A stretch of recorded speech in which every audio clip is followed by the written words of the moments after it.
A graça e a paz de Jesus. Queridos, vamos abrir a palavra de Deus na carta de Paulo aos Colossenses, capítulo 3, do verso 5 ao verso 10. Colossenses 3, do verso 5 ao verso 10.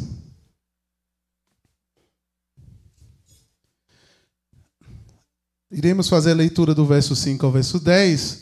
Entretanto, hoje eu vou estar expondo somente o verso 5, 6 e 7. Se Deus assim nos permitir, na quarta do dia 20, eu terminarei essa mensagem com os versos 8, 9 e 10. Então vamos dividir essa mensagem em duas partes. Diz assim a palavra de Deus a partir do versículo de número 5. Fazei, pois, morrer a vossa natureza terrena, prostituição, impureza, paixão lasciva, desejo maligno e a avareza, que é idolatria. Por estas coisas é que vem a ira de Deus sobre os filhos da desobediência. Ora, nessas mesmas coisas andastes vós também noutro tempo, quando viveis nelas. Agora, porém, despojai-vos igualmente de tudo isto: ira, indignação, maldade, maledicência, linguagem obscena do vosso falar.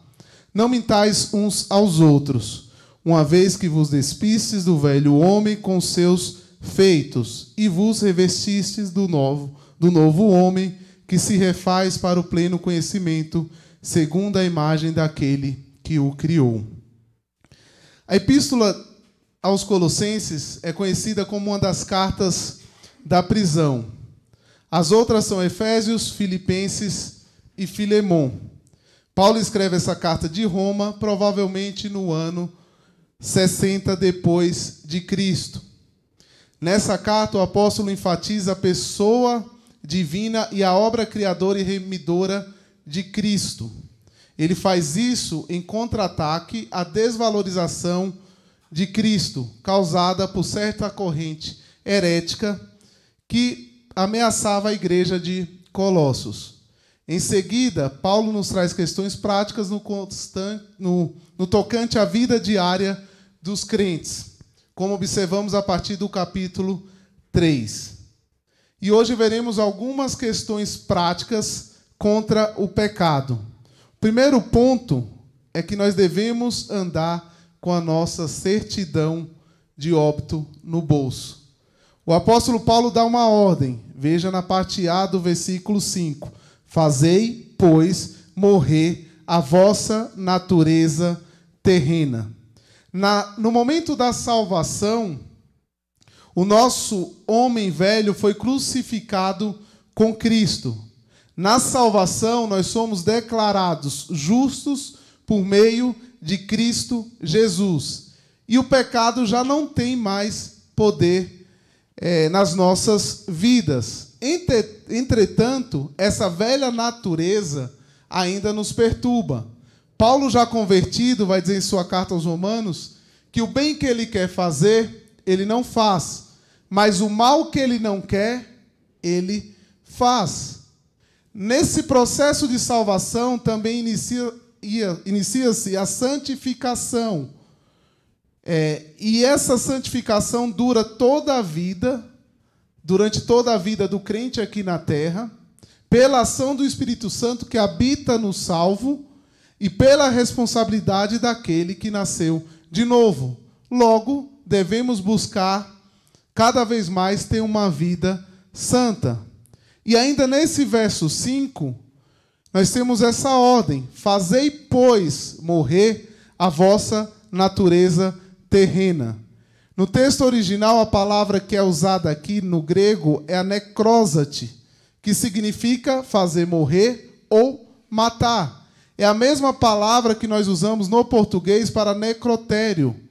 Por isso, precisamos o quê, então? Andar com a nossa certidão de óbito no bolso. Porque nós morremos com Cristo. E agora temos poder, através de Cristo, para fazer morrer a nossa natureza terrena.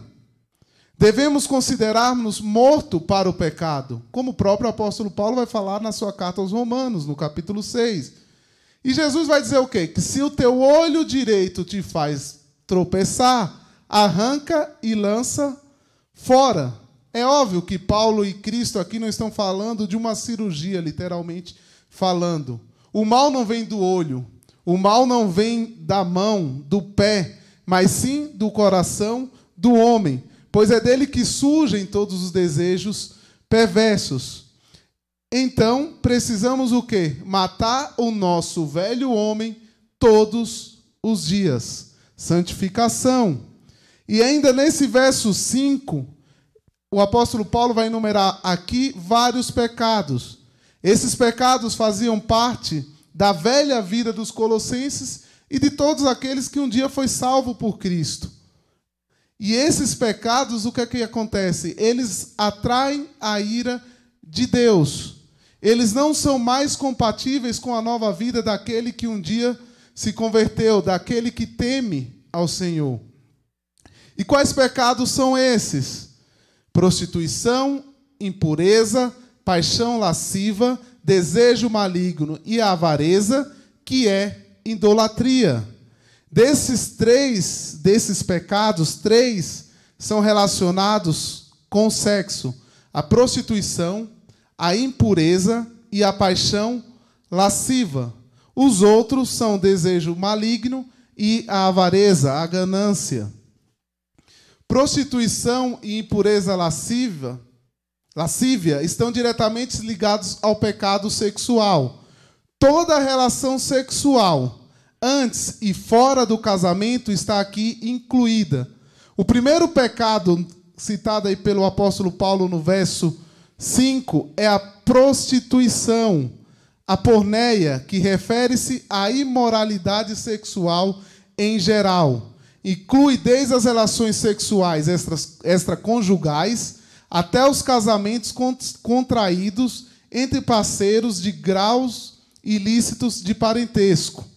A Bíblia vai proibir qualquer atividade sexual fora do vínculo do casamento, seja o adultério, seja o sexo entre casais não casados, namorados, noivos, seja a pornografia, seja a relação sexual entre pessoas do mesmo sexo. Tudo isso é proibido por Deus. No casamento, o sexo é uma bênção e ele serve para glorificar a Deus dentro do casamento. Por isso, se você que é casado, tenha cuidado, muitas vezes, com amizades do sexo oposto, por exemplo. Não dê brecha. Fuja da aparência do mal. Cuidado com as suas curtidas no Instagram, no Facebook e nas demais redes sociais. Você, por exemplo, que ainda não é casado, não pratique sexo antes do casamento. Se você assim faz, arrependa-se. Peça perdão a Deus por esses atos que você vem cometendo e receba o perdão e passe a buscar ter uma vida sem o sexo até que você um dia case com a sua esposa, com o seu marido. Aos casais e namorados, eu sempre falo muitas vezes, cuidado, evitem, por exemplo, ficar muitas vezes só. Evite muitas vezes viagens longas que você faz com sua namorada ou namorado e que muitas vezes você precise se hospedar, seja numa pousada, seja num hotel. Evite esses tipos de viagem. Fuja dessa aparência do mal. E não queira pagar para ver, porque nós sabemos o que pode acontecer. Nós somos seres humanos, nós somos fracos. E a área sexual é uma das áreas mais atacadas em nossas vidas. Muito cuidado com tudo isso. E eu digo isso, vocês sabem, porque a sociedade tem desvalorizado o casamento. Ninguém é de ninguém, é o que se diz por aí. O importante é o quê? Prazer. É isso que temos aprendido, sejam nas redes sociais, sejam nas propagandas da televisão, seja nas séries, seja nos muitos filmes. Cada vez mais se desvaloriza a instituição, cada vez mais se desvaloriza a família, cada vez mais se desvaloriza a instituição do casamento. Cuidado com o que você assiste, cuidado com a pornografia. Às vezes você hoje abre um site qualquer que seja, de repente você já tem propagandas te chamando para aquilo. Então, cuidado. E às vezes esse vício vai começar no primeiro clique. E de repente você está clicando 1, 2, 3, 4 vezes. Quando você vai ver, você já está viciado naquilo. E essa pornografia ela tem atingido cada vez mais homens e também mulheres, jovens, idosos, casados. E aí eu te falo, se você é noivo, noiva, namora e acha que muitas vezes o casamento vai acabar com o seu vício na pornografia, nem sempre acontece assim, pois muitos continuam praticando. Então mate o seu vício antes. Procure ajuda. Confesse o seu pecado. Procure o pastor da sua igreja. Nós temos aqui a nossa igreja, temos o pastor Neto. Procure algum irmão que você confie. Procure o seu parceiro, a sua parceira. Confesse o pecado. Não queira muitas vezes lutar sozinho contra esse pecado. Uma vez conversando com um jovem, ele me falou que estava numa situação que estava muito viciado, e ele me falou que todas as mulheres que ele olhava, ele passava a desejar aquela mulher. Tudo isso decorrente do vício dele na pornografia. E eu falei para ele, você precisa se livrar disso. Você precisa ter uma vida de oração. Como cristão, você precisa ter uma vida de leitura. Você precisa ter uma vida de comunhão com a sua igreja. Você precisa fazer essas coisas. Você precisa, por exemplo, ele me falava, eu tenho uma TV no meu quarto. Falei para ele, tira a TV do quarto. Ah, mas se eu não usar a TV, eu tenho um celular. Não dorme com o seu celular. Ah, mas eu fico sozinho muitas vezes. Eu falei, saia. Procura amigos. Vá na casa de um parente. Tem tanta coisa para se fazer. Não ache que você vai conseguir vencer o vício por si só. E Deus nos deu a inteligência para que nós façamos essas coisas. Claro que com oração, com leitura da palavra, mas nós temos inteligência para que você evite essas coisas. E essa santificação ela é progressiva.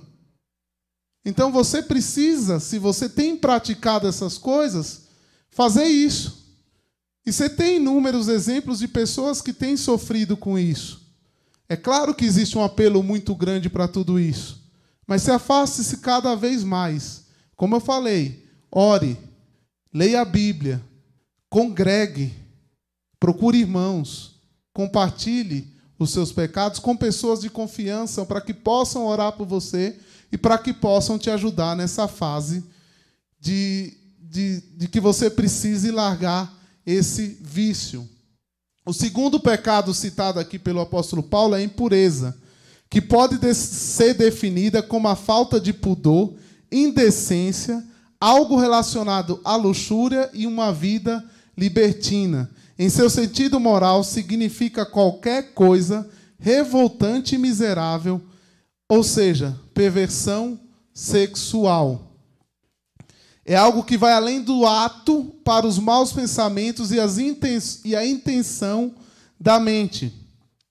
Por isso que a batalha contra todo o pecado, principalmente aqui no pecado sexual, começa na mente. Começa na mente.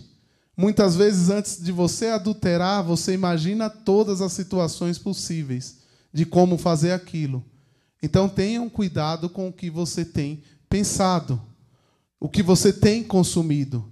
Tanto que o próprio apóstolo Paulo vai falar na sua carta aos Filipenses que tudo que é verdadeiro, tudo que é respeitável, tudo que é certo, tudo que é puro, tudo que é amável, tudo que é de boa fama, se há alguma excelência e se há alguma coisa digna de louvor, deixe sua mente se debruçar sobre essas coisas.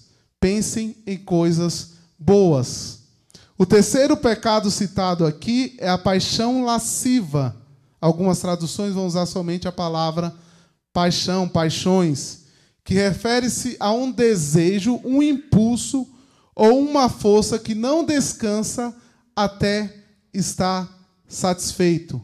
Trata-se de uma pessoa dominada, por exemplo, pelo fogo do sexo. É a paixão que leva aos excessos sexuais ou até mesmo às perversões. Foi por causa deste pecado, por exemplo, que Davi adulterou com Betseba.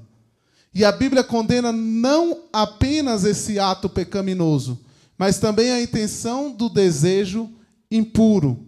Fica claro que os desejos e os apetites conduzem às ações. Você deseja para depois você colocar em prática aquele pecado. Então, a fim de purificar esses atos, é preciso o quê? Antes purificar a nossa mente e o nosso coração. O quarto e quinto pecado, citado aqui pelo apóstolo Paulo, são os maus desejos e a avareza.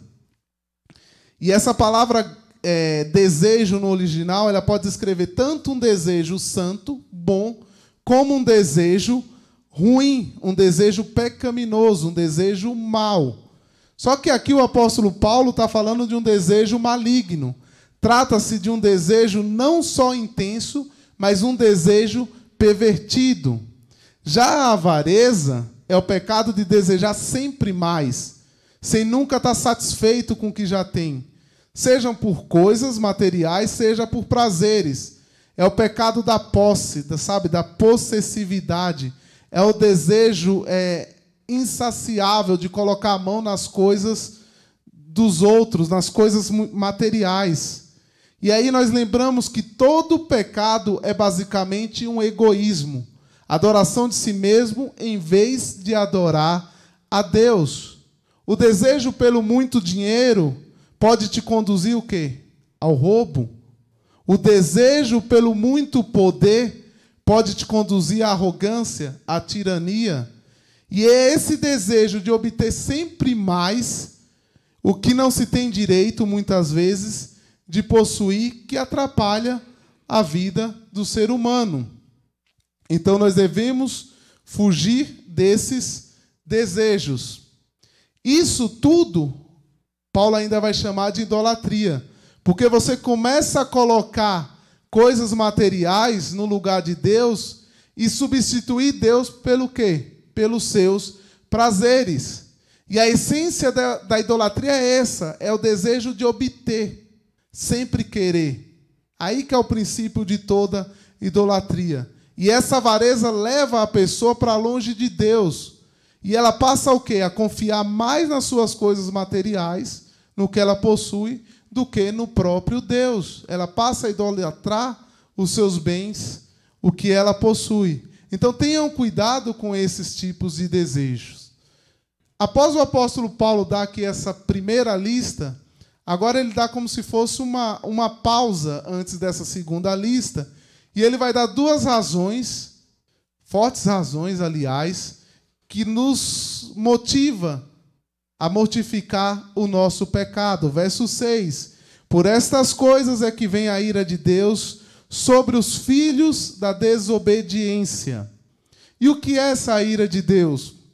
Essa ira de Deus é sua eterna aversão por toda a injustiça.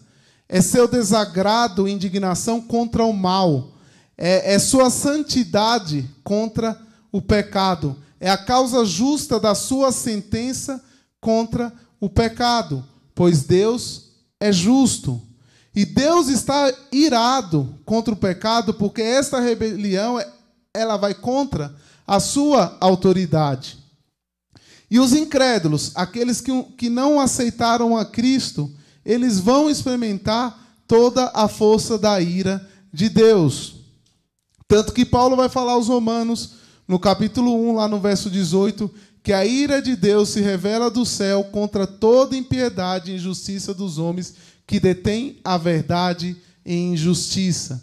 Aqueles que não têm fé em Cristo estão sob a ira de Deus e sobre ele permanece, como o próprio apóstolo também vai falar na sua carta aos Romanos. Esses estão sob essa ira de Deus segundo a dureza dos seus corações e acumulam para si mesmo a ira para o dia da ira e da revelação dos justos juízos de Deus. Os crentes não devem levar essa vida. Nós, os salvos, não devemos levar essa vida. Pois o pecado ele traz ira e não bênção. E esse pecado nunca vai nos trazer alegria. Nunca vai nos trazer alegria. Lembram-se de Davi, após pecar com Betseba, que ele não tinha paz em seu coração, tanto que no Salmo 51, o salmo dele de confissão, ele vai dizer o quê? Devolve-me a alegria da salvação. O crente, quando ele está levando uma vida de pecado, ele não tem paz. Ele não tem paz. O Espírito Santo vai incomodar, até que ele de fato confesse aquele pecado. Davi só foi ter novamente a paz no seu coração depois que ele conseguiu confessar o seu pecado a Deus. E aí sim, ele obteve novamente a alegria da salvação. Paulo não está nos dizendo aqui, por exemplo, que se pecarmos, vamos sentir essa ira. Ao contrário, ele está dizendo que os que são de Cristo, que foram feitos por Ele, que foram salvos por Ele, que amam a Ele, que servem a Ele, não podem desejar esses tipos de comportamentos e pensamentos, que são características de quem vai sentir a ira de Deus. Tanto que na carta aos Romanos ele vai dizer o quê? Justificados pelo sangue de Cristo, nós fomos, e salvos por Ele da ira. Entretanto, o autor de Hebreus vai nos dizer que a exortação, que nós não devemos menosprezar a correção que vem do Senhor, porque por ela nós somos reprovados e porque o Senhor corrige a quem Ele ama. Então Deus vai reagir de uma certa maneira contra o pecado. O incrédulo, aquele que um dia não aceitou a Cristo, ele vai experimentar a sua ira eterna. O crente experimenta a sua correção amorosa. De qualquer forma, todos que buscam, todos que levam uma vida de pecado vão sofrer consequências. Vão sofrer consequências. Em terceiro lugar, esse pecado é uma parte do passado do crente. Verso 7. Ora, nessas mesmas coisas andastes vós também, no outro tempo, quando viveis nelas. Paulo dá uma segunda razão para colocar o pecado para a morte, dizendo na prática, você sabe que até certo ponto como era viver no pecado. Você odiava isso e é por isso que você veio para Cristo, para se entregar a Ele e a partir dali você ter uma vida com Ele, não mais escravo do pecado, como o próprio apóstolo vai falar na sua carta aos Efésios, no capítulo 2, no início, que vocês estavam mortos em seus delitos e pecados. Eram assim que vocês andavam anteriormente, de acordo com o curso, com o sistema desse mundo, segundo o príncipe da potestade do ar, do espírito que agora atua nos filhos da desobediência. Era assim que nós, aqueles que um dia aceitaram Jesus como seu único e suficiente Salvador, viviam. Entretanto, agora, como novas criaturas, nós não devemos ter mais prazer no pecado. Nós não devemos mais viver como alguém que está entregue aos seus pecados, aos seus delitos e pecados. Eu não estou dizendo aqui que tudo isso é fácil. Nós, os salvos, lutamos diariamente contra o pecado, contra os nossos desejos, muitas vezes desejos maus.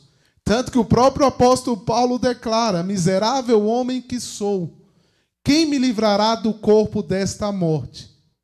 Não é fácil. Como eu falei, eu não estou dizendo que essa luta seja fácil.